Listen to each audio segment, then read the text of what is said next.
Hi అండి. ఇది మా ఊరి చెరువు. పెద్దపల్లి డిస్టిక్ లోనే మా ఊరి చెరువు పెద్దదని చెప్తారు. ఈ చెరువు దగ్గర పేరెంటాలమ్మ మైసమ్మ గుడి ఉన్నాయి. ఇక్కడ పేరెంటాలమ్మ టెంపుల్ కి ఒక స్టోరీ కూడా ఉందంట. వెనకట పేదవారు పెళ్లిళ్ళకని వెళ్తూ పేరెంటాలమ్మ దగ్గర ఆగి, మాకు నగలు లేవు కదా అమ్మ, మేము పెళ్లికి ఎలా వెళ్ళేది అని వేడుకుంటే అప్పుడు ఆ అమ్మ నగలు ఇచ్చేదంట. అవి వేసుకొని పెళ్లికి వెళ్ళొచ్చి మళ్ళీ ఆ నగలను ఆ పేరెంటాలమ్మ తల్లికి ఇచ్చి వెళ్ళేవారంట. అలా ఒకరోజు బర్లను కాసే అతను అటువైపు వెళ్తూ ఉండగా ఆడవాళ్లకు ఆ అమ్మ నగలు ఇవ్వటం చూసి ఏమో తిట్టాడంట. అప్పుడు ఆ అమ్మ శిలా విగ్రహ రూపం దాల్చి నగలు ఇవ్వటం ఆపేసిందంట. ఇది మా ఊరి పెద్దలు చెప్తూ ఉంటారు. అలాగే ఇక్కడి మైసమ్మ తల్లికి కూడా ఒక స్టోరీ ఉంది.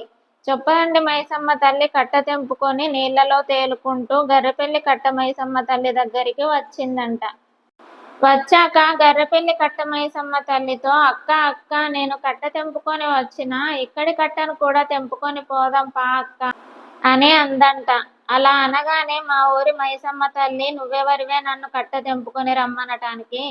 నా దగ్గరికి బాలింతలు పసిపిల్ల తల్లులు వస్తారు, వాళ్ళందరినీ నేను కాపాడాలి, పాడి పంటలను చల్లగా చూస్తా అని చొప్పదండి మైసమ్మను చెంప మీద నుండి ఒకటి కొట్టిందంట. అందుకే చొప్పదండి మైసమ్మ ఇలా పడి ఉందంట. ఈ వీడియోలో పెద్దగా ఉంది కదా ఆమె మా ఊరి కట్ట మైసమ్మ, ఆ తల్లి పక్కకు చిన్నగా ఉంది గమనించారా, ఆమె చొప్పదండి మైసమ్మ.